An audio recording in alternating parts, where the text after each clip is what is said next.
So I was discussing wage payment.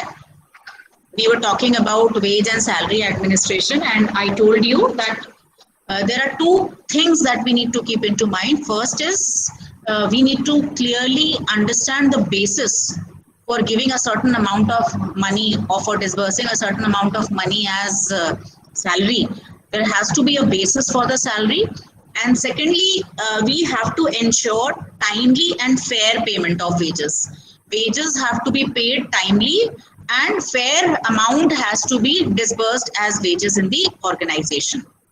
While I was discussing that, I told you that when you talk about different systems of wage payment, the wage payment can be made on the basis of time or on the basis of number of units produced by an organization.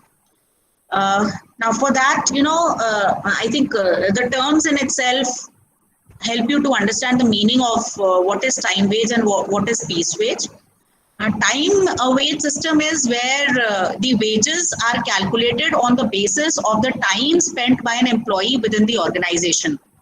Whereas piece wage system is that system where the payment is made on the basis of number of units produced by a worker.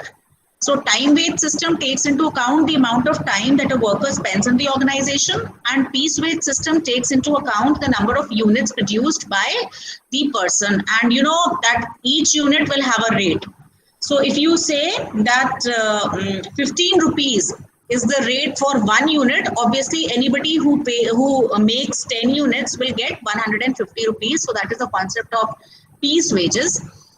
Besides this, I think you also need to understand the concept of incentives, and I think I'll talk about the different schemes of incentives maybe a little later. But yes, there are certain incentive schemes which you are already familiar with, like the Taylor's differential piece rate plan. When we talk about a wage system, last time I told you that incentive or some kind of an extra benefit to those who are performing harder in comparison to the rest, they need to be compensated in a fair manner, because you need to award your employees or maybe reward your employees for their hard work. So in that case, it is said that payment needs to be based on the performance of an individual, and maybe some kind of an incentive can be given to a person who seems to be hardworking. Now, when the organization designs any incentive scheme, I think that also has to be designed very carefully. Because if there is any kind of biasness in giving incentives to people in the organization, the rest of the people will get demotivated. Which means that the system of calculation of incentive has to be very clear to each and every employee. Whatever the system of calculation of incentive is, your employees must know about it, so that they know that the hard workers are being rewarded for their performance, and this will also help you to motivate those people who are currently not working very hard. So incentives may you have that concept of Taylor's differential piece rate plan, which says that we have two piece rates rather than having just one piece rate. I just explained you the concept of piece rate system, which talks about the rate of each unit produced by the worker. So similarly, when you talk about differential piece rate system, differential means that there are two piece rates in this case, in case of Taylor's plan, because there is another one which is known as Merrick's differential piece rate system, where you find that there are three piece rates. So currently I'm talking about Taylor's differential piece rate plan, which has a lower piece rate and a higher piece rate. Those who produce up to the target which has been given to them, which you call the standard, those who produce up to the standard, they are paid at one rate, and those who produce more than the standard are paid in the higher piece rate. So you have a lower piece rate and a higher piece rate, and when you calculate the remuneration which is to be given to an employee on the basis of higher piece rate, you will find that there's a lot of difference between what those producing lower than the standard and those producing higher than the standard. You'll find that there is a lot of difference in terms of the remuneration which is paid to them. So this is why I think that helps to motivate people, and since it is Taylor's piece rate plan, you can very well understand that the concept of incentive was actually introduced at that point of time. So you have all read about the Taylor's theory, the scientific management theory under the principles of management, and you are very well aware that at that point of time people like Taylor had talked about scientific selection of people, training of people. He had talked about this concept of piece rate, differential piece rate system also. So whenever the employees are given some kind of a remuneration, there are a lot of factors which we need to keep in our mind. And last time we had spoken about the different factors that really must be kept in mind while designing a wage structure, and also while administering the wages. As I said, that there are a lot of problems when you talk about administration of salary, because as I said last time again, that sometimes you find that employees, they sign on one amount but they're actually paid much less than that. So any, or maybe they are not paid timely. So wages or salary has to be paid timely, plus it has to be fair enough, which means it has to be in accordance with what has been mentioned in the contract which was signed by the organization with the employee. So all those things do matter, and therefore when administration of wages is done, it has to be done very carefully. Uh, Now, since you've understood the concept of wages, we can probably talk about some other concepts in compensation.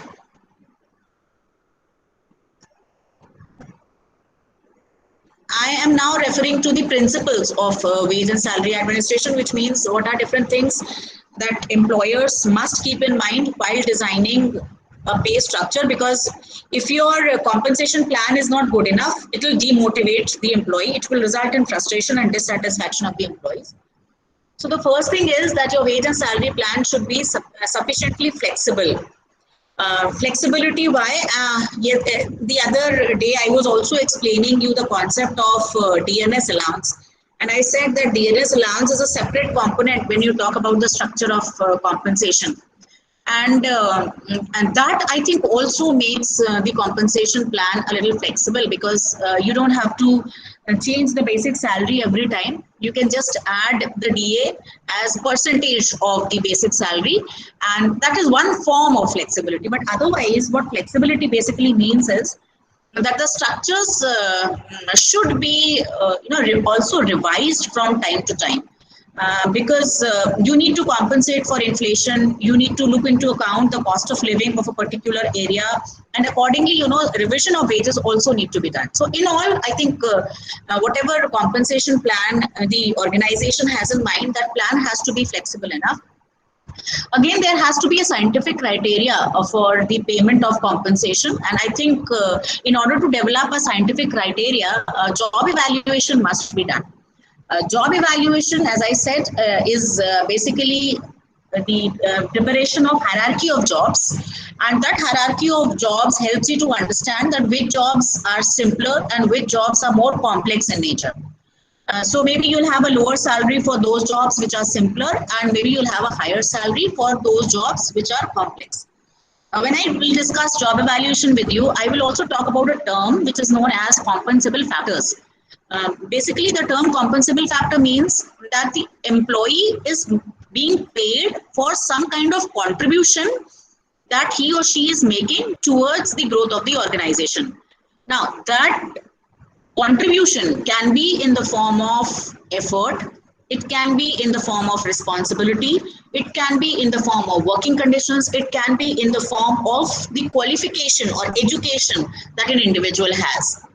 Now, what does that mean? Suppose if I pay an employee 100 rupees, those 100 rupees would mean that I am paying maybe 40 rupees for the qualification that the employee has, maybe another 20 rupees for the effort that the employee is putting in towards the growth of the organization, and similarly maybe I'm also rewarding the responsibility which is being taken by the employee and the working conditions under which the employee is working. That means that 100 rupees can be broken down amongst the different compensable factors.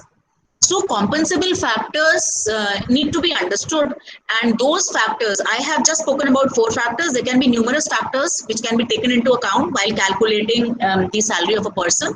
But then when you talk about these factors help you to understand the basis for providing a certain amount of money as compensation. Then all your compensation plans must be consistent means that somehow you cannot be biased towards some of your employees. That means it is not possible that uh, those people who are working at the same level, you're paying one amount to one person and another amount to another person. That cannot be done, and that shouldn't be done actually, because that will definitely demotivate your people.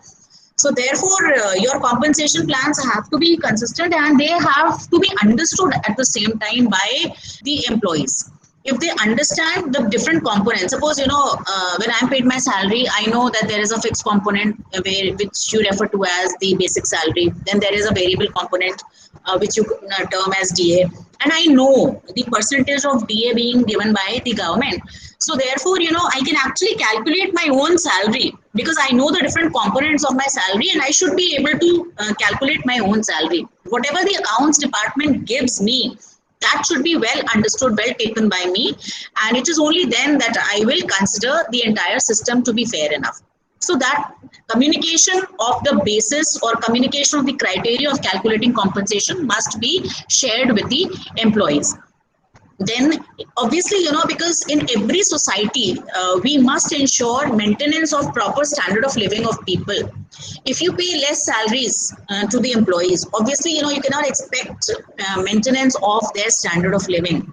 I think in every society the objective is to basically improve the standard of living of its people from time to time. And you know that the standard of living of people will vary from a underdeveloped economy to a developed economy, and in between you have the developing economy. But we are trying to move towards a developed economy. When you talk about India, India is basically a developing economy. But do we always want to be a developing economy, or the objective is to maybe become a developed economy? If you want to become a developed economy, besides other factors, I think the standard of living of your people also matters. And the compensation that is given to an employee basically determines the standard of living of a person in a particular society. So therefore, keeping this in mind, keeping socio-economic goals in mind, the wages or the salary must be revised from time to time so that we help people to grow on a continuous basis and to grow in terms of their standard of living also. And this is why we expect that whatever changes are made to the salary must keep in mind the local as well as national conditions. Local conditions, because I was talking about a term known as wage differentials last time, and there also I mentioned that wages vary from maybe region to region, from place to place, because of maybe the cost of living of one city is higher than the cost of living of another city. So you have to be responsive to these kind of differences that exist between different industries or maybe different regions. All this needs to be kept in mind. And the administration of wages has to be done in a proper manner, which means timely payment of wages must be done. And whatever fair deductions, whatever authorized deductions have to be made, must be made, so that ultimately unauthorized deduction is not done in any case. So you have to expedite the process of administration of wages and pay your employees wages on a timely basis. The compensation program, definitely I told you that it consists of the basic wages, the DNS allowance and the incentives and different kind of benefits. Then I think when you talk about the term wages, you should also be clear with 3 terms. One is minimum wage, the second is living wage, and the third is fair wage. Now, minimum wage is the wage which must provide for bare sustenance of life, and a little above that, in order to maintain the efficiency of the workers, something which is a little more than the bare sustenance of life. Now, many a times you must have heard that there are minimum wages prescribed for the labor class. Even when you hire a labor in your maybe own house for doing some work, you find that at least those minimum wages have to be paid to the worker. So the minimum wages obviously vary from the skilled worker to the unskilled worker. But yes, the minimum wages have been prescribed by the government, and the Minimum Wages Act, the Minimum Wages Act talks about the minimum wages that have to be paid in certain industries where chances of exploitation are maximum. When you read through the Minimum Wages Act, you will find that there is a Schedule A which has been attached to the Act. That Schedule A talks about the different employments where necessarily the minimum wages have to be fixed. And those industries which lie in Schedule A are actually those industries where there are maximum chances of exploitation of labor. So minimum wages have to be definitely paid to the workers, and it will not depend upon the ability to pay of the organization. Last time when I was talking about different factors which you have to keep in mind while fixing the wage rates, I told you that ability to pay is also one of the factors, but ability to pay does not mean that the organization can pay anything less than the minimum wage. It has to be at least minimum wage. So that's the concept of minimum wage. Then you have the living wage. Now, this is the maximum limit actually. Living wage is enabling not bare sustenance of life, but it is giving much more than that, which means that proper food, clothing, and shelter is taken care of, and some amount of other comforts like education and protection of people from any ill health or any other, social needs can also be catered to. So, a living wage is something which includes the amount which is necessary for leading a respectable life, and over and above that, it should help the employees to lead a comfortable life, which means other kinds of facilities and other kind of facilities like social security or education. All these are also taken care of. So that comes under the concept of living wage. And anything that lies between minimum wage and living wage can be termed as fair wage. So the lower limit of fair wage will be the minimum wage, and the higher limit would obviously be the living wage. So anything which lies between minimum wage and living wage is said to be fair wage. And again, when you talk about a living wage, maybe you could talk about a living wage in a developed economy. But when we talk about a developing economy, we could only say that it is fair wage because our destination is to move towards living wage. Maybe a professor in India expects the same salary as is given to somebody maybe in a US university. But because of so many constraints related to economic growth and overall development of the society, what we are being paid is definitely not at par with what somebody in a developed economy is paying. So that is the target for a developing economy to achieve. And this is why we could say that it comes under the category of fair wage. So that's the concept of minimum wage, living wage, and fair wage. Then pay structures, as I said earlier, have to be fixed on the basis of internal equity, external equity, and individual equity. I had explained these terms, internal equity, external equity, and individual equity last time. And when you talk about external equity, salary surveys obviously need to be carried out.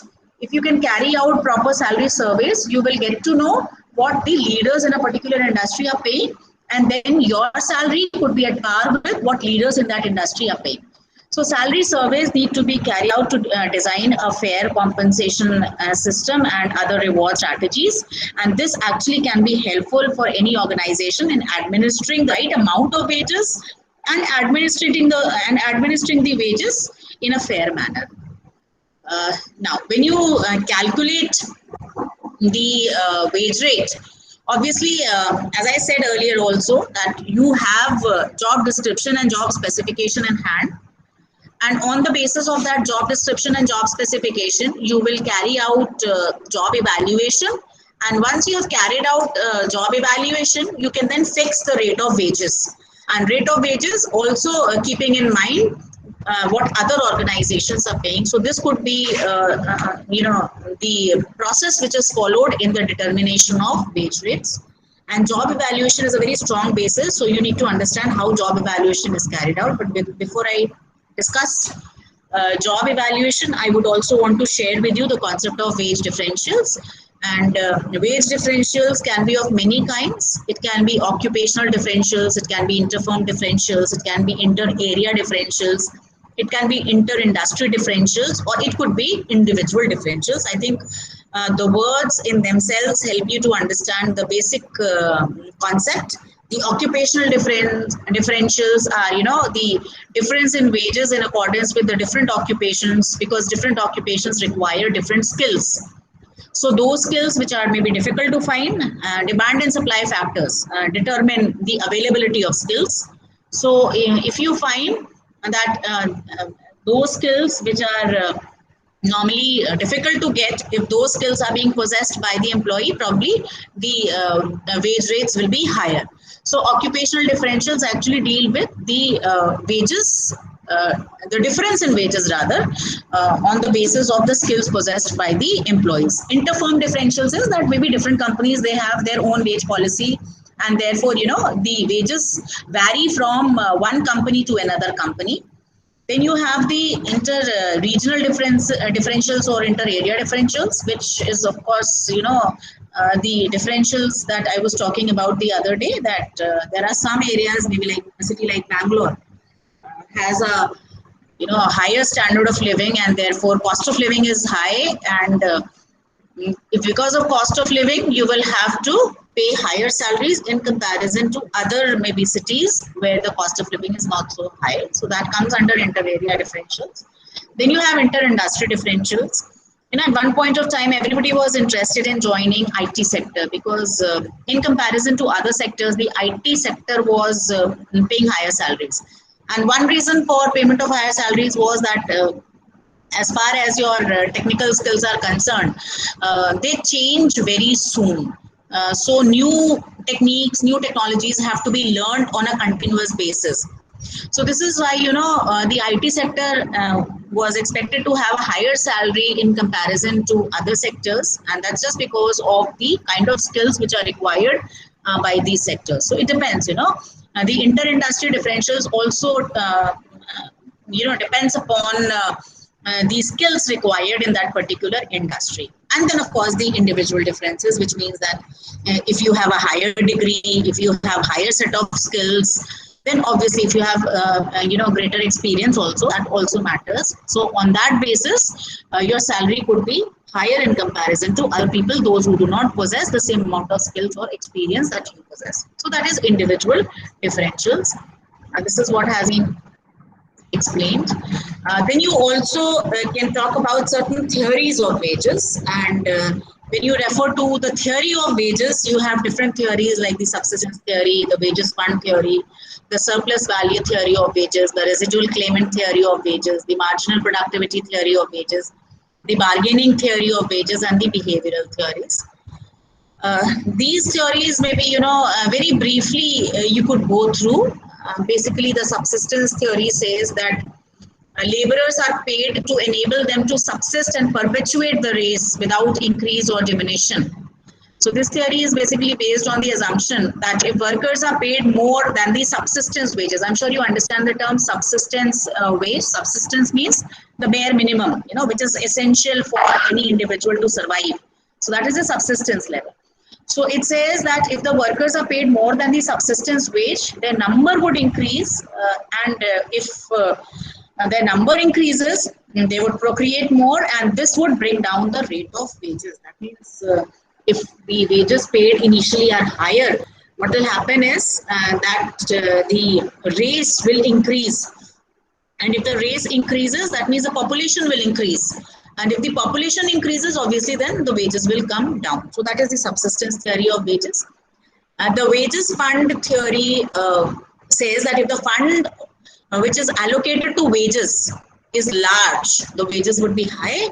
And if the fund which is allocated to wages is small, obviously, the wages would be low. And the demand for labor and the wages that could be paid to them were determined by the size of the fund. That means the organization in advance decides what percentage of the total fund which is available to it will be spent on payment of wages. Accordingly, if the fund is big, the salaries will be high. If the fund is small, the wages will be less. Then you have the surplus value theory of wages. Now, according to this theory, the labor, of course, the price of any product was determined by the labor time needed for producing it. So actually, the labor is not being paid in accordance with the time that he or she is spending in the organization, but is paid much less. And anything that is left over, surplus means something that is left. So whatever is left is then disbursed in the form of wages. So rather than deciding in advance that what amount of fund you will dedicate to the payment of wages, आपने क्या किया? Surplus. That means whatever is left over, whatever is extra, that surplus amount is paid in the form of wages. That is the surplus value theory of wages. Then you have the residual claimant theory, which also says that when all the factors of production have been taken care of, the rest is put in the category of wages. And you have the marginal productivity theory. According to the marginal productivity theory, wages are based upon the employer's estimate that how much value will the worker add to the organization. How long, I think in managerial economics, you have read about the marginal productivity theory, but then it talks about how many people are you going to hire. So it assumes that there has to be some kind of value addition made by the employee. So as long as